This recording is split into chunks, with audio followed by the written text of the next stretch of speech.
Et qui n'a pas pensé une fois dans sa vie à changer complètement de vie ou à une reconversion professionnelle?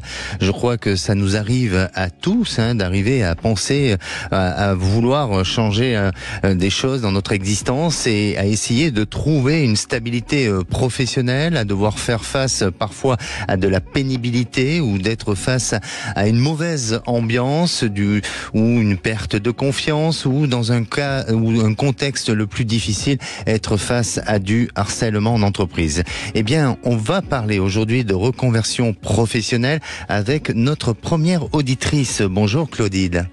Bonjour. Bienvenue sur Sud Radio. Merci. Clotilde, vous avez 21 ans, vous êtes de Montpellier. Oui, c'est ça. Et aujourd'hui, eh bien, c'est votre cas. Vous êtes dans cette notion de reconversion professionnelle. Alors, racontez-nous un petit peu quel est jusqu'à présent votre parcours et quel serait idéalement votre projet de vie professionnellement. Ok. Oui. Alors, c'est pas vraiment une reconversion parce que j'avais pas un métier stable avant. En fait, c'était juste des études qui me correspondaient pas. Et du vous coup, avez fait quoi comme études? J'ai fait un BTS communication. D'accord. Et voilà. Au moment où vous avez fait ce BTS, quel était le métier ou la voie professionnelle dans laquelle vous auriez aimé vous diriger? J'avais pas vraiment d'idée en fait. Je suis allée là-bas un peu parce que j'étais un petit peu perdue et je voulais voir si ça allait me plaire et ça m'a pas plu. D'accord. Et vous avez tenté de faire quoi? Et donc en fait là j'ai pour projet de faire un DAP fleuriste l'année prochaine. Et donc je suis très contente, mais c'est vrai que j'ai depuis longtemps projet de travailler aussi dans les soins énergétiques et c'est vrai que je me pose des questions, je suis un petit peu perdue, est-ce que je vais réussir à concilier les deux métiers? Et je voudrais savoir aussi si j'ai des prédispositions dans ce domaine-là. Est-ce que si je vais là-dedans, ça va vraiment marcher? Est-ce que je vais vraiment réussir à aider les autres? Donc voilà. D'accord. Alors, bon, il y a pas mal de choix. Jusqu'à présent, dans les petites activités que vous avez pu avoir, bon, c'est normal aussi, vous avez que 21 ans, donc vous avez essayé de trouver un petit peu votre place et aussi de voir, de tester, donc il n'y a rien d'inquiétant jusque-là. Les activités que vous avez pu avoir jusqu'à présent, c'était quoi comme activité professionnelle? C'était des jobs saisonniers principalement. Dans la restauration? Dans le tourisme. Non, plutôt le tourisme à l'accueil.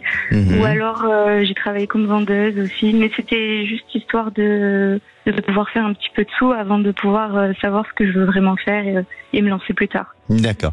Mais si je vous pose cette question, c'est peut-être pas par hasard, parce que qu'est-ce qui vous a plu dans ces différents jobs, même si c'est pas le métier que vous voulez vous projeter dans l'avenir, mais qu'est-ce qui vous a plu? Est-ce que c'est la relation clientèle? Est-ce que c'est le management en entreprise? Qu'est-ce qui ressort de manière positive?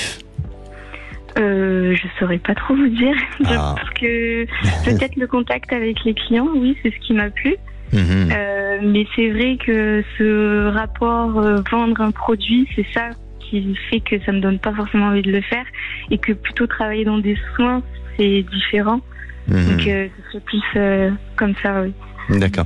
Alors, ce qui pourrait être intéressant, et je pense que quand on est face à un changement et qu'on hésite, bien entendu, vous venez de démarrer un petit peu votre vie active et comme je vous dis, il n'y a rien d'inquiétant et c'est tout à fait normal, mais c'est peut-être dans un premier temps apprendre à mieux se connaître et c'est ce que vous essayez de faire au travers de peut-être justement d'aller vouloir vous lancer vers des activités de bien-être parce que vous avez justement ressenti en vous ce besoin d'aider les autres, ce besoin d'apporter, de faire du bien aux autres. Donc, il faut aller vraiment dans cette recherche et dans cette connaissance de soi-même pour justement identifier ce qui pourrait être positif pour vous et négatif aussi dans l'avenir sur les choix professionnels.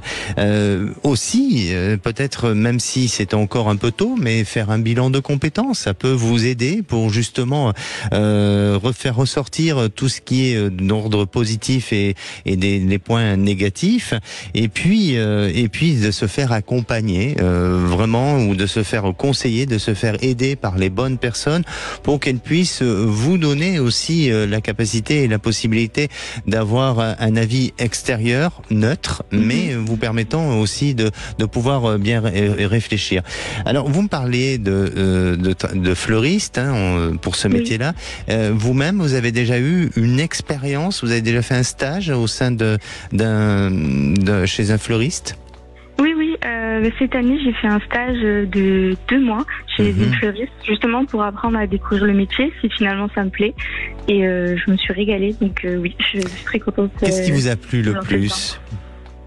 Peut-être que je dirais la partie créative. C'est pas forcément quelque chose que j'ai retrouvé dans les autres expériences que j'ai eues. Et puis le contact avec les fleurs, ça fait un petit lien avec la nature que je garde un peu. D'accord. Et qu'est-ce qui vous a plu le moins? Enfin, qui vous a pas plu, mais qui vous a pas plu, mais qui en tous les cas a été pour vous une fragilité. Est-ce qu'il y a eu des choses que vous avez perçues de manière un peu négative ou difficile? Non. Pas vraiment, non. Pas je vraiment. Garde pas de. Il n'y a pas de contrainte particulière. Non, voilà. D'accord. Alors, moi, de ce que je ressens, et vraiment par rapport à ce que vous me dites, entre cette notion de métier de fleuriste et cette notion de bien-être, quand vous parlez de tout ce qui est secteur d'activité de bien-être, ça serait quoi exactement? C'est le massage, c'est le soin, c'est quoi exactement? Je me dirigerai plus dans les soins du genre magnétisme ou alors Reiki, quelque chose comme ça. Mais si je dois faire un parallèle, c'est ce qui est en rapport avec la vie. La vie dans le sens où ce que vous avez aimé aujourd'hui en tant que fleuriste, c'est bien sûr cette créativité, mais aussi ce rapport aux plantes, à la vie, à quelque chose comme ça. Et aux soins, c'est de redonner vie à quelque chose. Et vous avez besoin de ça.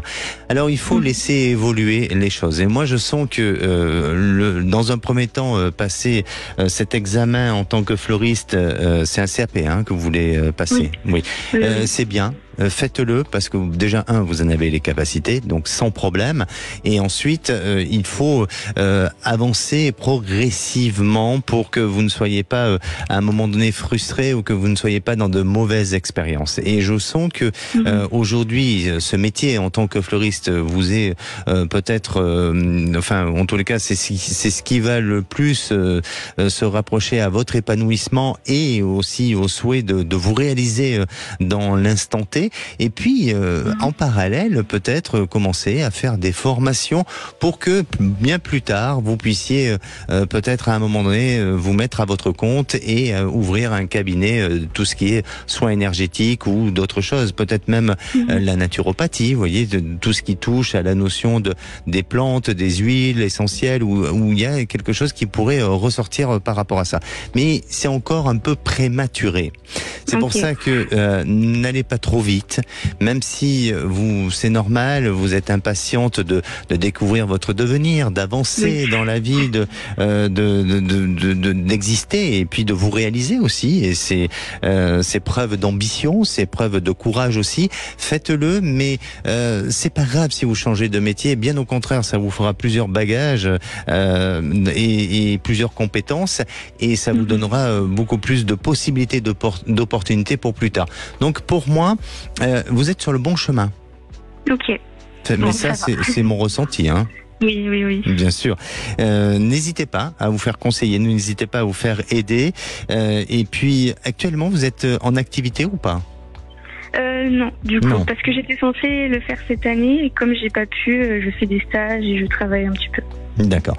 En tous les cas, faites-vous accompagner pour chaque étape et chaque évolution.